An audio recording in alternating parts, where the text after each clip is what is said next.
Hey friends, I'm here to show you our new packet for you to take home from the library to do something this week called Comic Creations.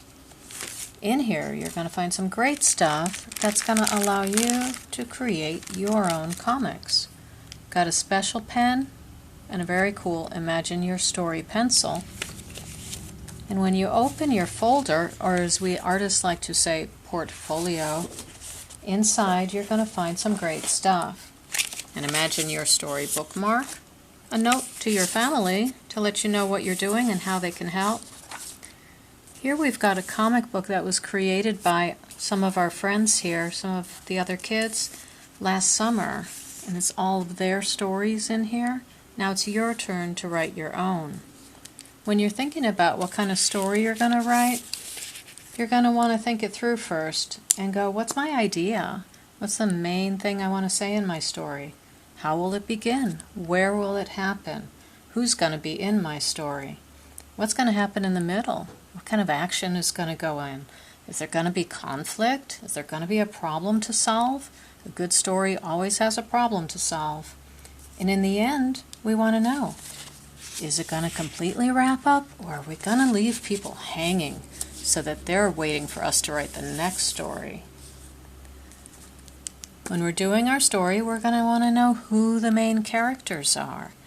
Your story might be about you. It's been a really interesting time lately.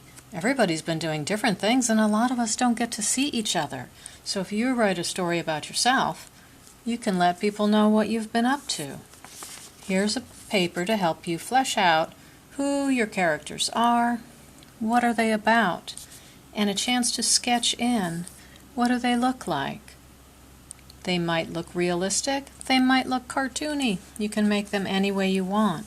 A good way to do it is to practice first with a pencil and go over it later with a pen. That way if you want to change things up, pencil's very forgiving. Your characters are probably going to have a lot of feelings during your story. They might be happy at sometimes, sad, worried. They may panic. They may be surprised, get angry, be really grateful. There's a lot of different ways you can change their facial expressions to show this with your pictures. So, let's get started.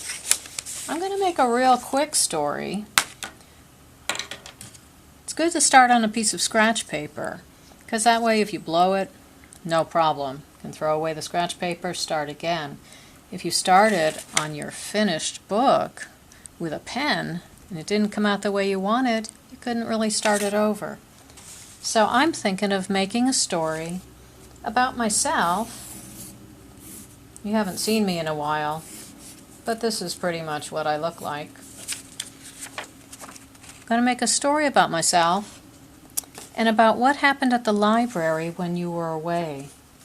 If I wanted it to be a short story, I'd do it in one panel or a square, a window that tells part of my story. If I wanted it to be a medium-length story, I would make it into a comic strip that just has a few different squares with different actions happening in each one. Maybe people talking to each other and using different words. I might do that. If I wanted to make a really long story, or a chapter book out of it, or just a bunch of different short stories that maybe they're not even related, I could use this comic book. And you can make all of these because all of this will go home with you, with your activity kit. I'm just going to make a really short story here today because we're having a really short video. So here we have me. And this is pretty much how I looked when the library was closed and the kids weren't around. I wasn't particularly happy. I was busy. I was doing a lot of things, all kinds of things. I'm just sketching it very roughly, obviously. I was doing different things like ordering books, cleaning up, putting things together, making activity packets. But I wasn't that happy because I missed my friends.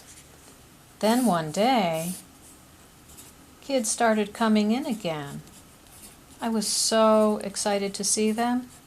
Some kids came in to get books. Some came in just to say hi. Some came in to get activity packets. When they all came in, guess how I felt? Yes, indeed. Back to being happy. That's a very short story, isn't it?